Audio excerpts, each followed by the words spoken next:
வணக்கம் மக்களே, welcome back to my channel. இன்றைக்கி நம்மளோட சேனலை பற்றி பார்க்க போகிறோம். பார்த்தீங்கன்னா தக்காளி முட்டை குழம்பு தான் பார்க்க போகிறோம்.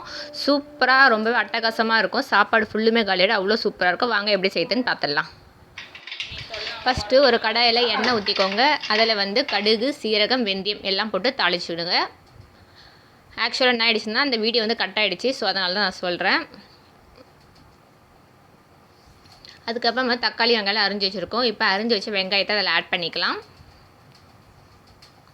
வெங்காயம் நல்லா கோல்டன் ப்ரௌனிஷ் கலரில் கொஞ்சம் நல்லா வதங்கி வரணும். ரொம்ப கோல்டன் ப்ரௌனிஷ் தேவையில்லை, ஓரளவுக்கு கண்ணாடி பதத்துக்கு வந்தால் போதும்.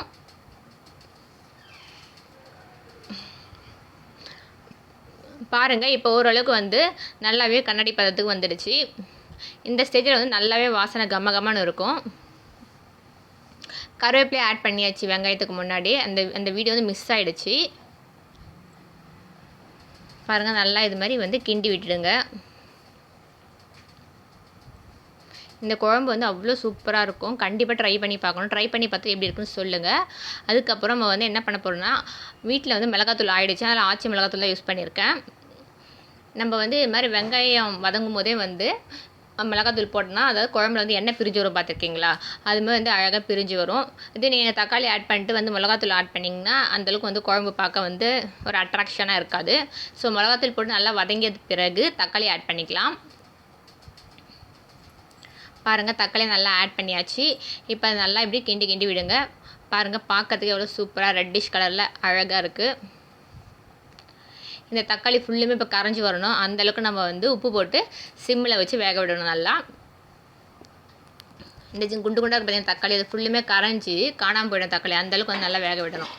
ஸோ நல்லா அடிக்கடி கிண்டி விடுங்க, ஏன்னா அடி பிடிச்சிரும். ஸோ அடிக்கடி சிம்மில் வச்சுக்கோங்க. சிம்மில் வச்சுட்டு அடிக்கடி கிண்டி விடுங்க. பாருங்கள், இப்போ பாருங்கள், ஓரளவுக்கு நல்லாவே தக்காளிலாம் வதங்கி வந்துடுச்சு. ஓரளவுக்கு இல்லை, நல்லாவே வதங்கி வந்துடுச்சு. பாருங்கள், இவ்வளோ சூப்பராக வதங்கி வந்திருக்கு. தக்காளிக்கான எண்ணெய்லாம் பார்த்திங்கன்னா சொன்ன மாதிரி பிரிஞ்சு வந்திருக்கு. இந்த ஸ்டேஜில் நம்ம என்ன பண்ண போகிறோம்னு பார்த்தீங்கன்னா முட்டையை ஆட் பண்ணிக்கலாம்.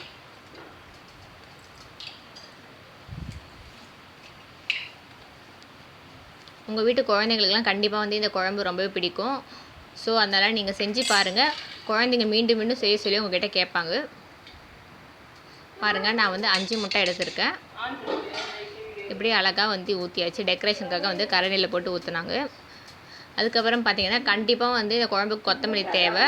ஸோ கண்டிப்பாக கொத்தமல்லி இது மாதிரி கட் பண்ணி ஃபைனலாக தூவி விட்டுக்கோங்க மேலே. கொத்தமல்லி போட்டால் தான் குழம்புக்கே டேஸ்ட்டு கிடைக்கும். யாரும் கொத்தமல்லி அவாய்ட் பண்ணுறாதீங்க. பாருங்கள், முட்டை நல்லாவே வெந்து வந்துடுச்சு. பாருங்கள், எவ்வளோ அழகாக வெந்திருக்கு முட்டை. இந்த வீடியோ உங்களுக்கு பிடிச்சிருந்தா மறக்காமல் சப்ஸ்கிரைப் பண்ணுங்கள், ஷேர் பண்ணுங்கள், லைக் பண்ணுங்கள். அதுக்கப்புறம் இந்த குழம்பு எப்படி இருக்குன்னு சொல்லிட்டு கண்டிப்பாக செஞ்சு பார்த்து கமெண்ட் பண்ணுங்கள். தேங்க்யூ ஃபார் வாட்சிங். Tata, bye bye.